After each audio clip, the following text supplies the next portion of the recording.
They Okay. So, hello everyone. It's great to see you all again, and I hope you have been doing well.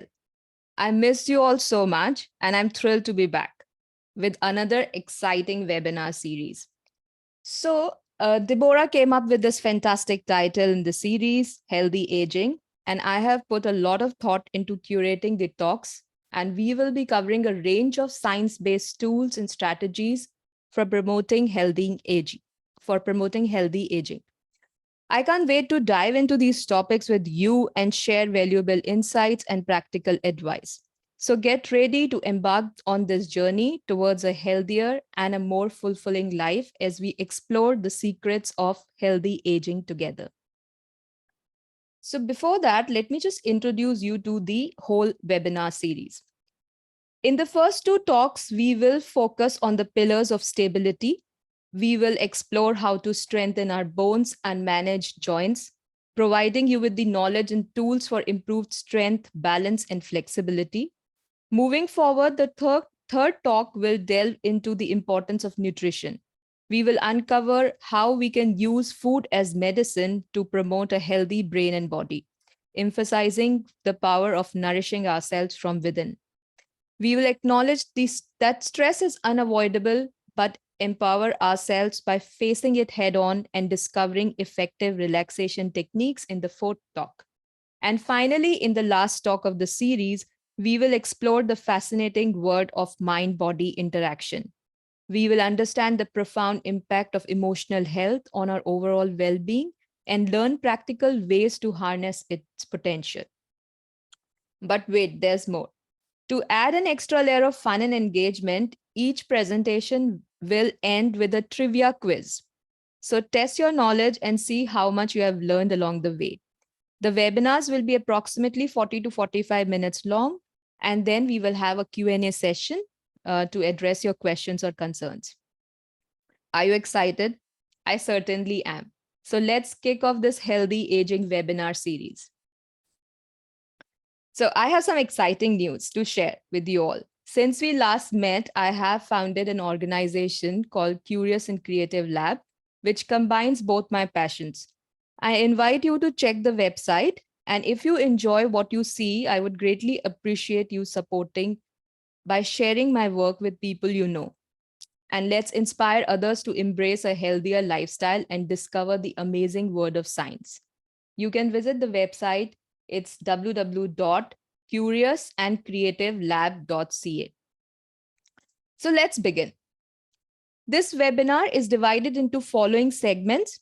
Number one, we will discuss the science of the pillars of movement and stability. Then we will discuss how normally it declines with age. And then third, prevention with managing pain and living with osteoporosis or osteoarthritis, or just getting strengthening your bones and joints. And then we will have a quiz and then Q&A. So our bodies are truly remarkable creations, perfectly designed for movement. We have all the necessary tools in the right places to perform a wide range of movements. It's not just about simple actions like walking, running, and jumping. With training and practice, we can achieve incredible feats such as full splits, ballet dances, complex yoga asanas, and much more. The possibilities are limitless when it comes to what we can accomplish with our bodies. First pillar of this movement and stability is our skeletal system. This here, which is made up of 206 bones. It forms the framework of our body. Bones provide support, stability, and protection for our organs. They also act as anchor points for muscles, allowing us to move and maintain posture.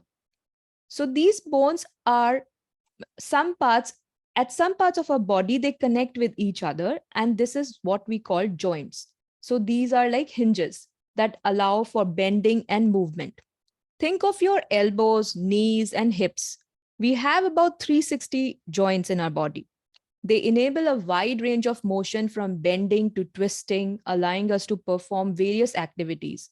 For example, the shoulder joint allows the arm to move in a 360-degree circle, Some joints like the synovial joints in the knee of the shoulder or the shoulder and the hip joint, they allow free movement and are filled with synovial fluid or for lubrication.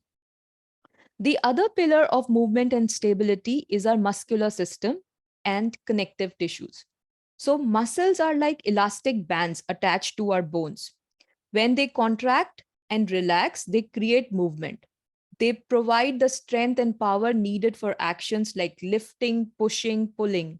Strong muscles help us perform everyday tasks with ease. We have around 600 muscles in our body. And then we have connective tissue. These tissues are like a band, strong bands. They hold the bones together and they are very important. So these are the four pillars of movement and stability.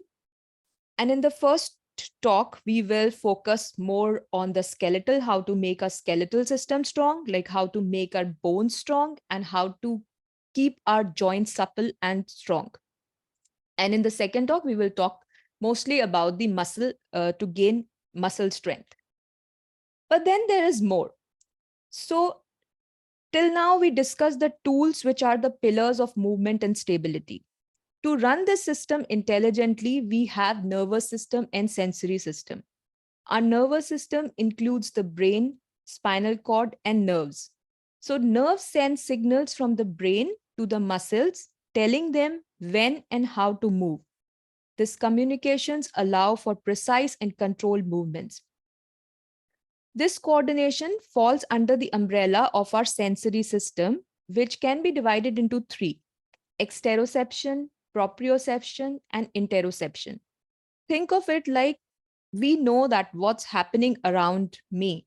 Where is my body in space?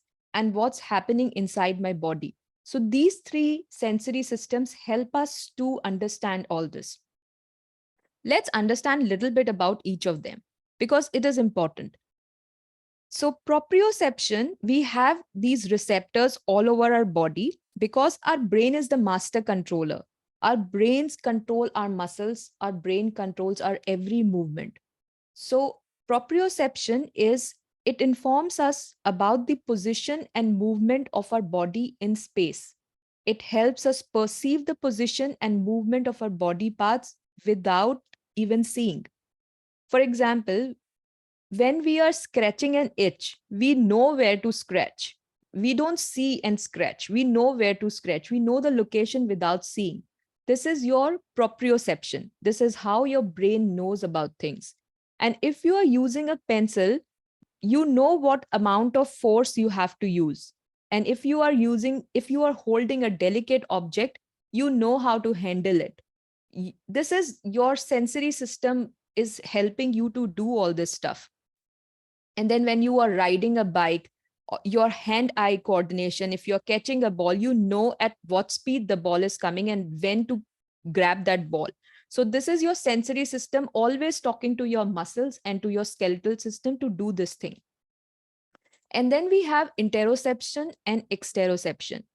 Interoception is, it provides the awareness of what is happening inside our body. So if you are feeling hungry, thirsty, or you are feeling fatigue, you are getting this information from inside the body. And this is relayed by your sensory system. And then we have exteroception. As the name suggests, extero means external, intero means internal. So the sense of internal body is interoception, and the sense of your external environment is your exteroception. So we use our sensory organs to understand the world around us. If we see if you see a hole there, we will jump or we will go across the hole. So this is how we are understanding our environment around, and we are changing our movement, are changing our sensory, our muscle, the muscles act, we are changing. So this is the segment one, and let's just recap it. So all these pillars of stability discussed so far are perfectly aligned for movement. Just like a well-built car. However, to operate this system intelligently, we rely on our advanced nervous system, which acts as an engine. So it's In this analogy, our skeletal and muscular system represent the body of the car, providing the structure and power for movement. But without a well functioning nervous system like a car engine, the body system wouldn't work harmoniously. So, this is what it looks like. We need all this system intact to have a healthy lifestyle, to have balance, coordination, strength. And we will talk about all this, how we can manage it and how we can strengthen it for our own benefit. So let's just go into the segment 2, where we are discussing how there is this with age, how the normal rate of decline happens, our bone density, muscle mass, and joint health changes. It's a normal progression. And it actually happens in our body as we hit 30 years or 40 years of age. But the signs of it shows up around 70 or more than 70 years. But the good news is it it can be reversed, it can be strengthened. So we will talk about that. So this part is just to tell you the signs of things, but don't lose hope. We have a lot of things to lot of tools and techniques to just strengthen all that which is changed by age. So as we get older, our bones and joints go through changes. So bone density on average, it changes, it decreases by 1 to 2% each year after the age of 50. Over time, this can result in a 10 to 20% decrease in overall bone density. So lower bone density makes our bones weaker and more prone to fractures and conditions like osteoporosis. Then our joint health also goes through changes. There is natural wear and tear on our joints, can cause the cartilage, which acts as a cushion between the joints, to gradually wear down. This can lead to a condition called osteoarthritis, where joints become inflamed and painful.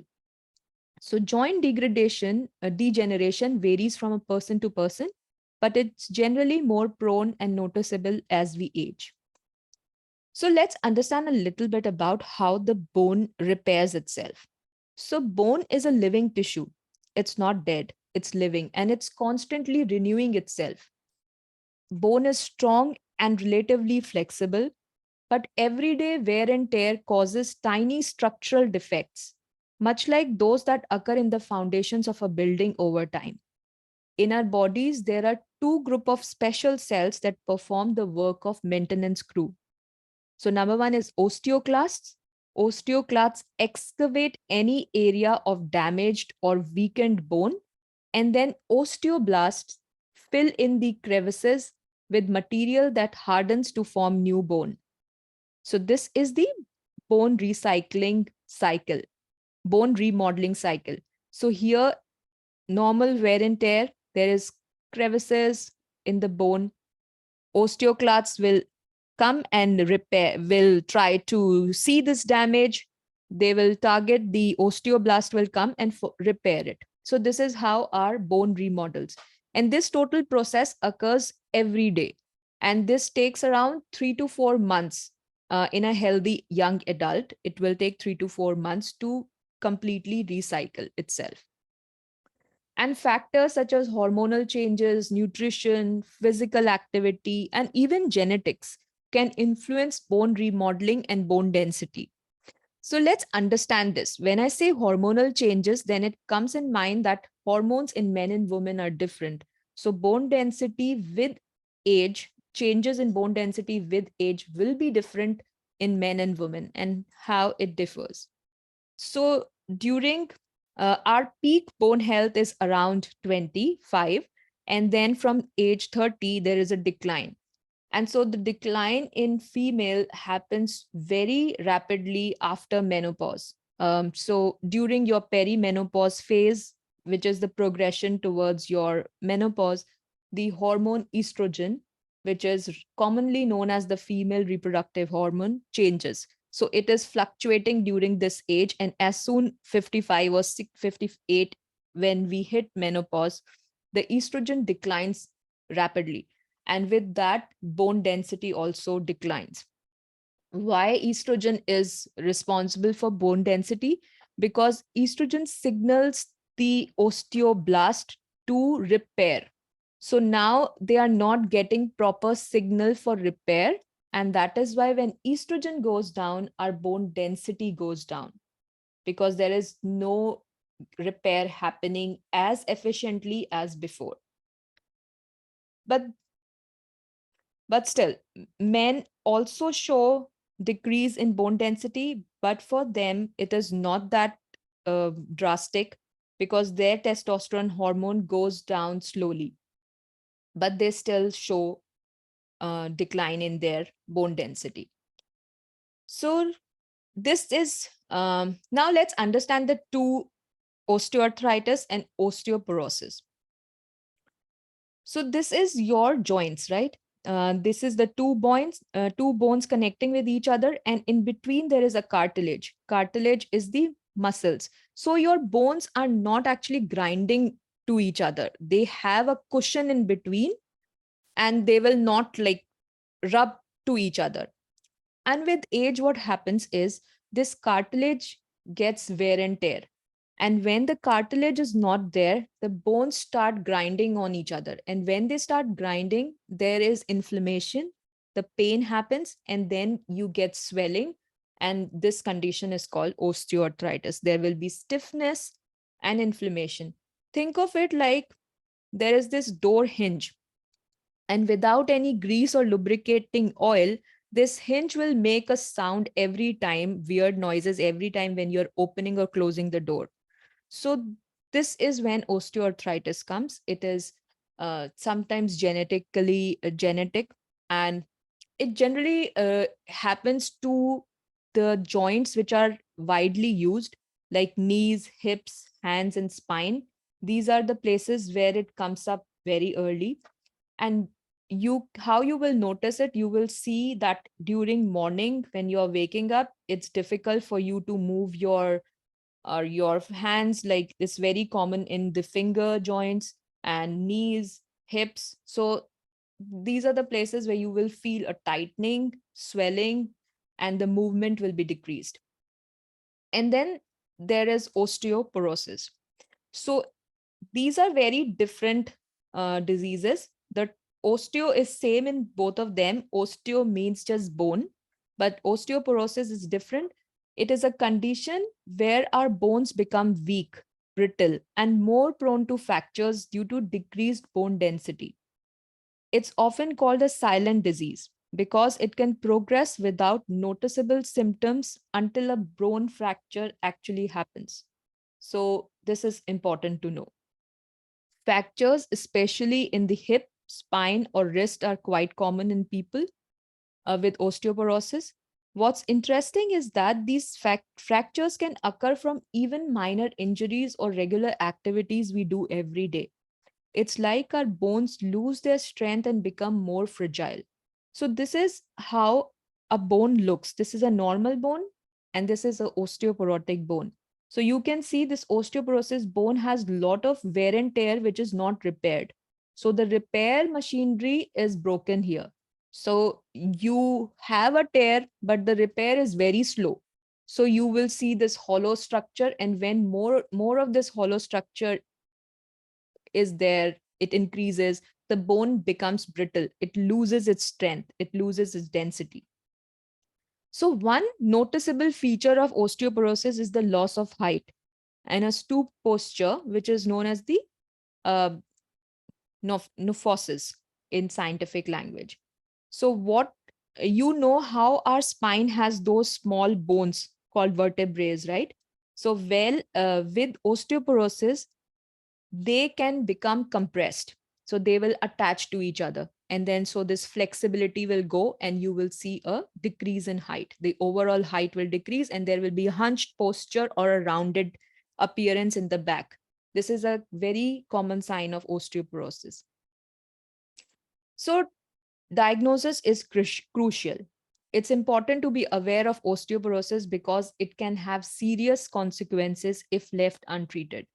However, there are things we can do to prevent it and manage it.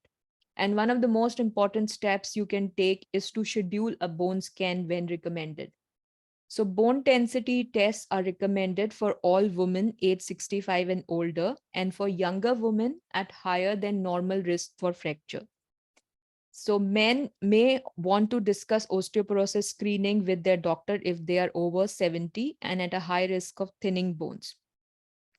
And if you have these warning signs or risk factors, you can talk to your doctor for an earlier scan. If you have a bone fracture after the age of 50, if you are having sudden back pain, loss of height, or increasing stoop posture, if you are using some medications which have a side effects of thinning bones, a bone threatening medical condition, or a family history of osteoporosis or fracture, then you can ask your doctor for an early scan. Otherwise, after the age of 65, you should go for a scan. And what does this scan look like? It is a DXA scan, which is a special type of X-ray. It will This test will help measure your bone density. It's really important because it can tell you how strong your bones are and if you are at the risk of conditions like osteoporosis. So during the scan, you will lie down on a table and a machine will take picture of your bones, usually focusing on your hip and spine. So this is the region where it will focus and take pictures. And it's a painless procedure. It only takes few minutes. The results of DXA scan will give you a number called a T score. So the T score will tell you this is how the T score uh, categories are. So if you have a normal bone density, it will be in the plus category. But if you have minus, then it shows a low bone density. But osteoporosis is somewhere minus 2.5 and lower. So minus 2.5 to minus 4 is osteoporosis. And osteopenia is low bone density. At this point of time, your doctor will suggest you vitamin D supplements, vitamin calcium increase in diet and or maybe supplements or maybe lifestyle changes. So it's very important because it is called silent disease. You will have to take these scans to understand how your bone density is changing, especially after menopause. The bone density decreases very fast without your knowing. So it is important to know that. So let's just recap. This was the end of this segment 2. Let's just recap this. So we discussed about the pillars of movement and stability. They were your skeletal system, your joints, which are the focus of this talk. And they give you strength, flexibility, and balance and coordination. So your nervous system is helping you in balance and coordination by talking to your muscular system, skeletal system, and regulating your joints. So, how strength is affected? Bone mass is decreased. Even calcium absorption decreases as we age. So, flexibility, it changes because your cartilage has a wear and tear. There is a reduction in range of motion. So, with age, there is reduction in range of motion. If we can do 360-degree before, now maybe 310-degree of movement in the shoulders, which is very normal. Inflammation increases, and this is just normal inflammation, stress related or diet related or sleep not efficient, then there will be inflammation, and this can have a consequence on your bone and joints. So balance and coordination, so with age our sensory perception decreases. We have less response of our interoception, like if we are thirsty we will get lower response. So and exteroception, it the sensory organs changes, that there's normal decline. So this balance and coordination loses itself. So but there's nothing to be worried about, and there is hope. So it is true that bone density naturally decline with age and the risk of conditions like osteoporosis or osteoarthritis increases. But it is never too late to take steps to improve bone and joint health. Building strong bones and joints is a lifelong journey, and it's never too early to start laying the foundation. So, while it may take longer to see improvements in bone density and joint health in older adults, research has shown that even at later stages in life, adopting corrective measures can help slow down bone loss, improve overall strength, and enhance mobility and quality of life.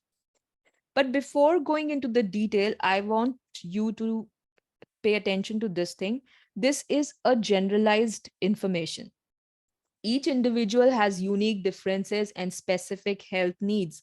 So if you have certain medical condition, if you are allergic to certain foods, or you have special requirements, it is better to have personalized recommendations and guidance tailored according to your according to your circumstances, according to your needs.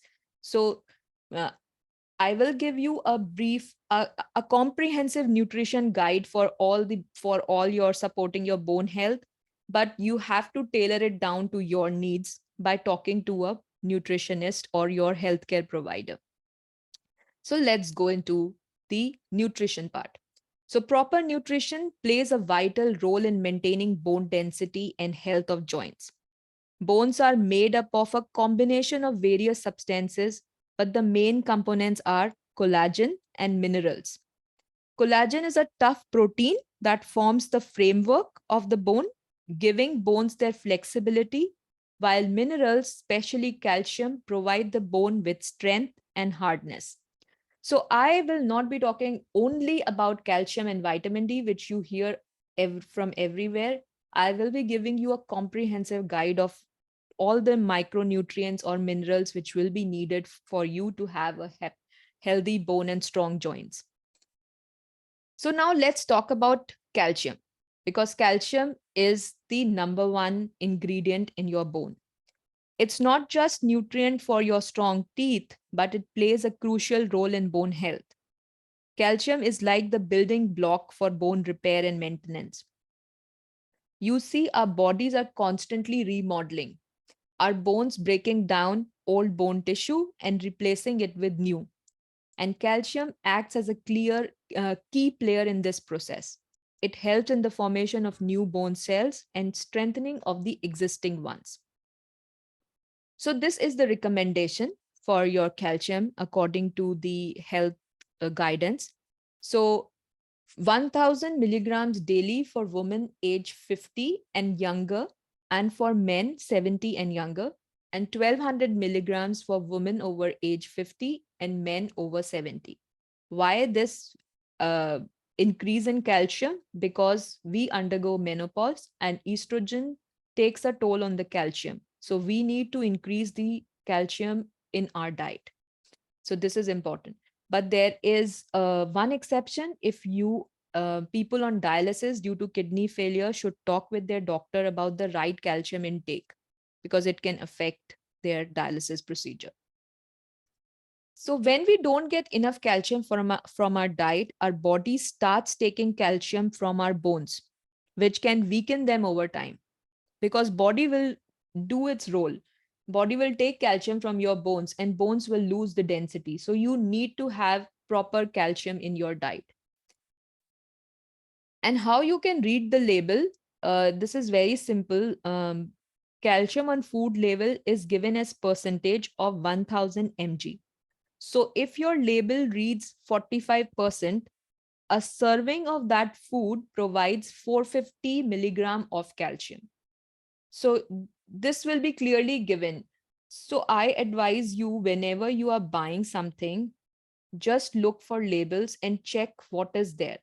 So the labels are placed according to the amount it is present in the food. So the number one label is the maximum present in the container, the second, and accordingly it goes. So good source of calcium includes dairy products like milk, yogurt, cheese, as well as leafy green vegetables, almonds, and fortified foods. So according to Hopkins Medicine, they have listed this food, low fat, fat-free milk or yogurt, 300 mg per cup. And this is the list they have given. But if you are intolerant to dairy products, then there are many options available. So you have lactose-free options. Then you have almond, soy, rice beverages, which are also calcium fortified. And then you have calcium fortified orange juice. But I would prefer if you take the full fruit and take the fortified milk or fortified yogurt or yogurt with high protein and vitamin D added in it. So you will get everything together. And then it is canned salmon and canned sardines is also another rich source of calcium. And by canning process makes it more softened so you can absorb the calcium more easily in the body. So Osteoporosis Canada has this beautiful uh, they have listed everything. So I will just play it for you, but if you want to go need that whole list, you can go into this to their webpage and you can get there. So I will just play this for you. So this is the whole list they have given with how much you can take and how much calcium it will provide to you. So there are a lot of options for everyone according to a choice. So chickpeas, okra, even okra has broccoli. Broccoli is a good source of calcium. So this is the list they have given.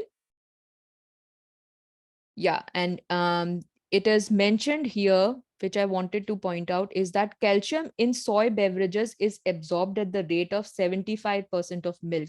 So the normal milk, the calcium will be absorbed efficiently, but in soy milk, it is 75%, which is not bad. If you are lactose intolerant, soy milk is a good alternative. And there is almond and cashew mix milk, which I am taking right now. And it has high protein and calcium, vitamin D, everything. And it's tasty. You take it with oats and add pumpkin seeds, and it's just like a good meal which you can have in morning. Okay, so now to help our bodies absorb calcium from the food we eat, we need vitamin D.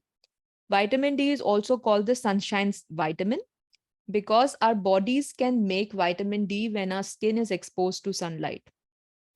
Well, without enough vitamin D, our bodies can't fully absorb and utilize calcium we consume, even if we eat a calcium rich diet. This is important to understand. We eat calcium rich diet, and if we are spending most of the time indoors and we are not getting vitamin D from food sources and from sunlight, the calcium which we are taking is just excreted out. Our body will not be able to absorb. Our body needs vitamin D to absorb it. And so this is the daily recommendation which is given in the uh, recommended by the Health Canada site. And it is important to understand that sometimes it gets difficult to get vitamin D from sunshine. There are cloudy days, we are not going out, or if you're going out, you're wearing full sleeve dresses with caps, with sunglasses. So it's difficult to absorb. The exposed part of our skin is so little that vitamin D is not absorbed. So sometimes it's best to get supplement, and the best supplement is vitamin D3. Um, so sometimes if you are taking multivitamins, they also have calcium and vitamin D in them. So it's important to read the label carefully whether you are getting this dose, which is the recommended dose for your vitamin D in your multivitamin. And if you are not getting, just add another vitamin D supplement in your diet. And this you can check with your healthcare practitioner which one you should take or which one is good for you. So now this is a list of other vitamin D food sources except sunlight and supplements. This is the list which will tell you like which one is good. And in Canada, vitamin D fortification is mandated for margarine, infant formula, liquid diets, cow's milk, substitutes, egg products. So the government of Canada is doing a little bit effort to add vitamin D in the diets. They're fortifying foods with vitamin D, but sometimes it's not enough. So it's advisable to just check the labels and add if necessary. So these were the two big ones. Your calcium and vitamin D.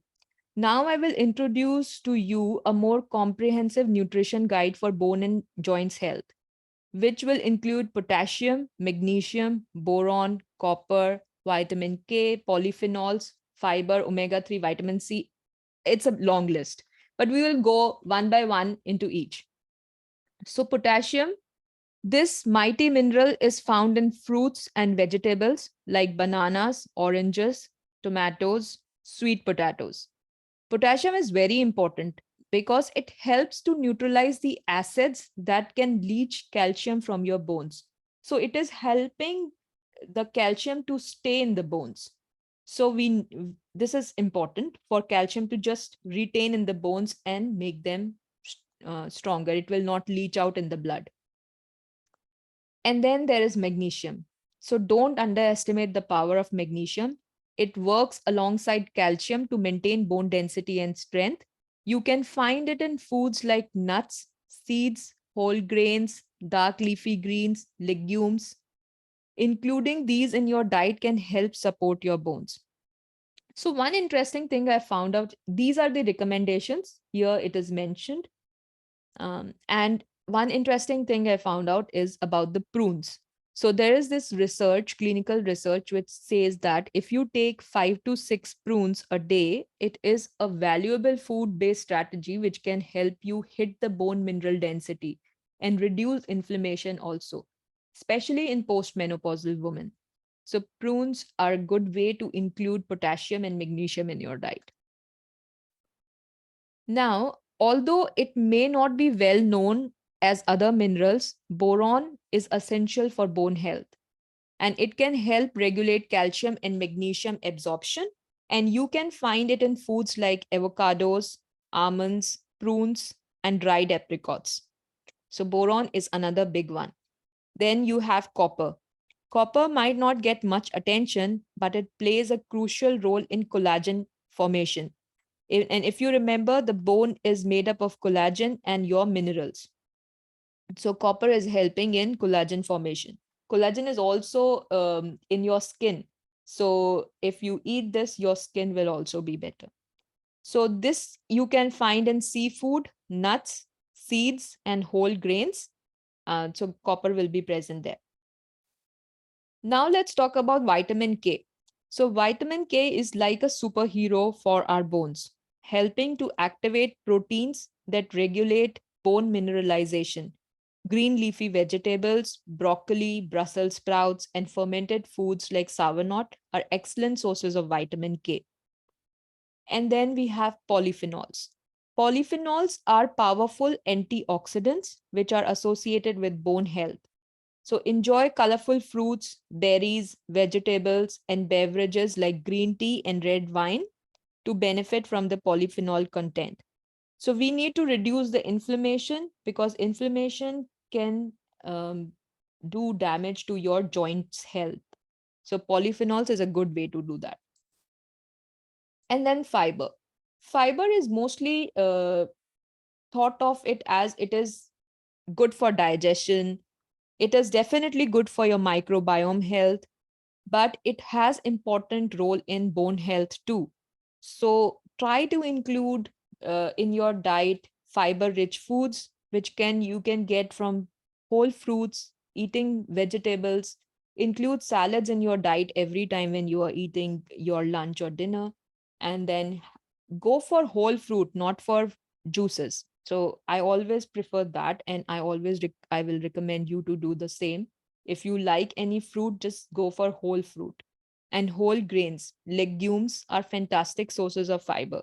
Oatmeal, um, or quinoa, or things like that, which has high fiber, and whichever you like, yeah, go and look for the fiber content in the food. So, in a large scale study that included both men and women over the age of 50, higher fiber intake was associated with a lower risk of hip fractures, which is a good study. Like increase fiber and decrease your fracture risk. So, some additional nutritional advice besides that is proteins.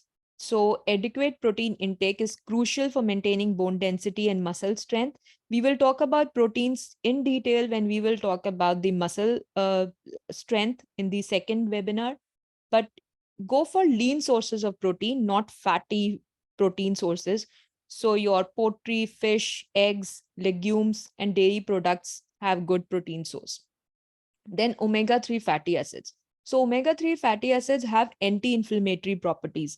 They will reduce the inflammation and it will benefit your bone and joint health. So fatty fish like salmon, sardines, trout are excellent sources. And if you prefer vegetarian options, you have flax seeds, chia seeds, walnuts, which are very rich in omega-3. And then antioxidant rich diet. So all the colorful fruits and vegetables are rich in polyphenols and they can reduce inflammation. Vitamin C is also a big one for your bone health. It will help in collagen synthesis. So your healthy bones, it's needed for that. Your citrus fruits, strawberries, kiwis, bell peppers, excellent source of vitamin C. And then this is all like which you should do. Like now, there is few things which you should not do. So you should limit excessive alcohol and caffeine. This negatively impacts bone health. So this is the last 2-3 slides, and then we can go to Q&A. So hydration is a big one. So when we get, like with age, our perception of interoception decreases. So we don't get the proper signals of thirst, and we are on certain medications which increases urine. So that actually the reduced sensitivity to thirst signals and certain medications which increase urine output, these two can contribute to dehydration. So we have to change our thought about this thing. Like earlier, when we used to get thirsty, we will drink water. But when we are not getting proper thirst signals, what we should do? We should look for our urine color. This is the best way of doing it. So monitor your urine color. If it is deep yellow, then it means you are dehydrated. You don't have proper water in your system. The color of the urine, normal color, will be just straw color, a pale yellow color. That will tell you that you are drinking. And there's no such rule of 8 water a day kind of rule. You have to listen to your body. And if you have problems related to kidney, there is another regulation of your how much water you can drink. So that thing are important. And another important thing is, you don't get water only from drinking just water. You can get water from hydrating fruits like watermelon, cucumber, herbal teas, even coffee, even wine you are drinking is water, right? But wine and coffee has another effect. They can quench the other water, so body doesn't get the full benefit of the water in the coffee or the wine. So green tea, herbal teas are actually good. Watermelon, cucumber, if you doesn't like drinking just plain water, have these fruits. These are also good. So hydration is important because it helps to have the good bone health. So that's a wrap up for the nutrition, and this is the nutrition summary. So remember that a balanced and a varied diet. So don't just follow one diet, like have all these fruits, all these colorful fruits and berries and almonds and nuts and seeds, all that in your diet. Make a fun recipe out of it and try to include everything. Whatever you like, you can pick and choose. So this will be your proteins, vitamin D, calcium, vitamin C, K, and B is also important. Then your magnesium, boron, phosphorus, zinc, all this is important for your nutrition, complete nutrition, comprehensive nutrition thing. So nutrition alone is not important. We need exercises, and we need different kind of exercises for addressing your strength, your balance, and your flexibility. And this will be a topic of discussion for the next presentation. I will go into detail on all these different kind of exercises, which one you can do and how it can affect you. So I will end this presentation here. But before that, we will have a fun quiz. Maybe Devorah, you can unmute everyone, and then, or maybe you can give your answers in the chat. So I have 3 questions, very simple. Whatever we have listened in the talk, it's focused around that. So the first question is this. Which food is an excellent source of calcium, promoting strong bones and teeth? So your options are broccoli, salmon, blueberries, peanut butter. Salmon. Broccoli. Broccoli. Broccoli is the right answer. Broccoli. Broccoli? Yes, broccoli is the right answer. Broccoli. Yeah. So let's go into the second. The second question is, which food is a good source of potassium, which helps in preventing the loss of calcium from the body?